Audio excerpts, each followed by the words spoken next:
ఇలాగా వీళ్ళ ఇద్దరిని ఒకేసారి అంటే ఒకరోజు ముందు రోజు వనీవాన్ చంపాడు, రెండో రోజు కస్తచోవాన్ చంపాడు.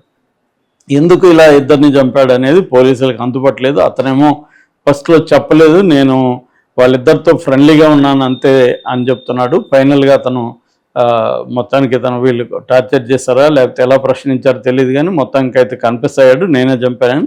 ఆ కత్తి ఎక్కడ ఉందో కూడా చెప్పాడు. కత్తిని కూడా అంటే మర్డర్ వెపన్ అంటారు, మర్డర్ వెపన్ కూడా వీళ్ళు పోలీసులు హ్యాండ్ ఓవర్ చేసుకున్నారు. అతని కన్ఫెషన్ రిపోర్ట్ కూడా రెడీ చేశారు.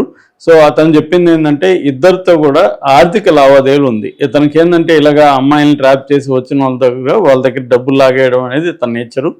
ఇతను మామూలుగానే కొంత పనిచేసే చోట కూడా కొంత రూడ్గా ఉంటాడు, కొంత విచిత్రంగా బిహేవ్ చేస్తుంటాడని కూడా అతనితో కలిసి పనిచేసేవాళ్ళు కానీ అతని గురించి తెలిసిన వాళ్ళు కానీ చెప్తున్నారు.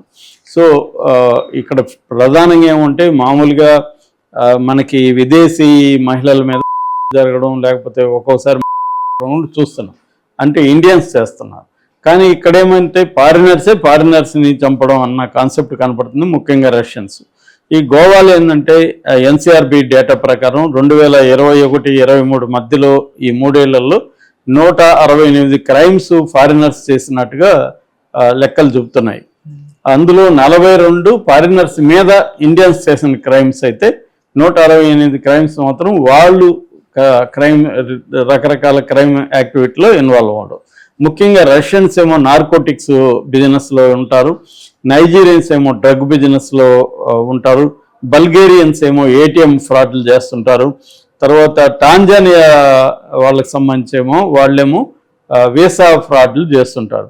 ఇలాగే ఇక్కడికి వచ్చి సెటిల్ అయినాక వీళ్ళు రకరకాల క్రిమినల్ యాక్టివిటీల్లో మొదలవుతారు. వీళ్ళకి విదేశాల్లో కూడా వీళ్ళు ఎక్కువగా అనేక దేశాల్లో టూరిజం తిరుగుతుంటారు కాబట్టి అనేక దేశాల్లో వీళ్ళకి క్రిమినల్స్తో కాంటాక్ట్స్ ఉండడం, దాంతో వీళ్ళు ఇండియాకి వచ్చి ఇక్కడ డ్రగ్ టూరిజం ఇవన్నీ కూడా ప్లాన్ చేసుకోవడం అలాగే చేస్తున్నారు. చాలాసార్లు హైదరాబాద్లో డ్రగ్స్ కూడా మూలం గోవాలోనే తేలుతుందని మనం అనేకసార్లు చూసాం, మనం చెప్పుకున్నప్పుడు కూడా చెప్పాం. అంటే గోవా, మంగళూరు, బెంగళూరు, హైదరాబాద్ ఈ రూట్ అనేది రెగ్యులర్గా ఉందన్నమాట. చాలాసార్లు మన వాళ్ళు కూడా హైదరాబాద్ పోలీసులు కూడా యాంటీ నార్కోటిక్స్ డిపార్ట్మెంట్ కూడా వెళ్ళి గోవాలో పట్టుకున్న సందర్భాలు అయితే ఉన్నాయి. అలాగా ఈ రష్యన్స్ కూడా అక్కడ ఎక్కువగా క్రైమ్ చేస్తున్నారు. అయితే ఈ సంఘటన వల్ల ఇప్పుడు అక్కడ రష్యన్స్ ఆగిపోయే పరిస్థితి కనబడుతుంది. ఒక టెన్షన్లో ఉన్నారు. రష్యన్ టూరిస్టులు చాలామంది క్యాన్సిల్ చేసుకున్నారని చెప్తున్నారు. అక్కడ గోవాలో ఉండే రెస్టారెంట్లు కానీ ఈ లాడ్జ్ ఓనర్స్ వీళ్ళంతా కూడా ఇప్పుడు బాధపడుతున్నారు. దీనివల్ల ఇప్పుడు మా బిజినెస్ డౌన్ అయింది. మామూలుగా వింటర్లో 20-30% బిజినెస్ బాగుంటుంది, రష్యన్స్ ఎక్కువ వస్తారు కాబట్టి ఇప్పుడు వాళ్ళు ఆగిపోవడం వల్ల మాకు బిజినెస్ దెబ్బతింటుంది అనేది వీళ్ళు చెప్తున్నారు. మామూలుగా అయితే రష్యాకి మనకి మధ్య ఈ మధ్యకాలంలో మంచి సంబంధాలు అయితే మెరుగుపడ్డాయి.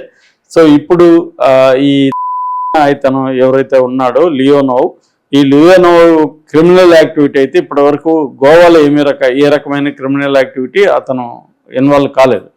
కానీ రష్యాలో ఏమన్నా క్రిమినల్ యాక్టివిటీ ఉందా, బ్యాక్గ్రౌండ్ ఉందా అనేది గోవా పోలీసులు రష్యాలో ఉన్న పోలీసుల్ని కాంటాక్ట్ చేస్తున్నారు. అంటే ఇతని బ్యాక్గ్రౌండ్ ఏంటి ఇవన్నీ కూడా చూస్తున్నారు. అవన్నీ కూడా ఎస్టాబ్లిష్ చేసి ఇతనికి శిక్ష పడేట్టుగా చేయాలనేది గోవన్ పోలీసులు ట్రై చేస్తున్నారు. ఏదేమైనా గోవాకి వెళ్తున్నప్పుడు మన వాళ్ళు ఏంటంటే టూరిజం పోయేటప్పుడు అక్కడ క్రైమ్ పరిస్థితి ఏంటి, అక్కడ ఎలాంటి క్రిమినల్ యాక్టివిటీస్ ఉంటాయి, ఎలాంటి జాగ్రత్తలు తీసుకోవాలి, ఇవన్నీ స్టడీ చేసి వెళ్ళాలి. ఇవన్నీ ఏమి స్టడీ చేయకుండా గోవాలో ఎంజాయ్ చేద్దాం, ఒక 2 రోజులు ఉండొద్దాం, 3 రోజులు ఉందామని వెళ్తారు. కానీ అక్కడ ఇలాంటి క్రైమ్ అయితే పెరుగుతూ ఉంది. సో దాన్ని దృష్టిలో పెట్టుకొని మన వాళ్ళు వెళ్ళేవాళ్ళు కూడా గోవాకి వెళ్ళేవాళ్ళు అక్కడ క్రైమ్ పరిస్థితి ఏంటి, ఆ మధ్య కూడా ఒక బార్ తగలబడిపోయి ఆ ఓనర్స్ లండన్ పారిపోవడం మనం చూసాం, మనం చెప్పుకున్నాం కూడా. అది కూడా కావాలని ఫైర్ యాక్సిడెంట్కి కూడా అక్కడ వాళ్ళే బాధ్యులు అనేది కూడా చెప్తున్నారు. సో అంటే చాలా క్రిమినల్ టూరిస్ట్ ప్లేసుల్లో జనరల్గానే క్రైమ్ అనేది ఎక్కువ ఉంటుంది. సో గోవాలో ఏంటంటే విదేశాల నుంచి రకరకాలుగా వాళ్ళు వస్తుంటారు కాబట్టి అక్కడ వాళ్ళని లూర్ చేయడం కోసం రకరకాల డ్రగ్స్ ఇవన్నీ ఉనికిలో ఉంటాయి. వాళ్ళకి అలవాటు ఉంటుంది వాళ్ళ దేశాల్లో. ఇక్కడ డ్రగ్స్ దొరకవు కాబట్టి ఈ మార్కెట్ అనేది గోవాలో బలంగా ఉంది.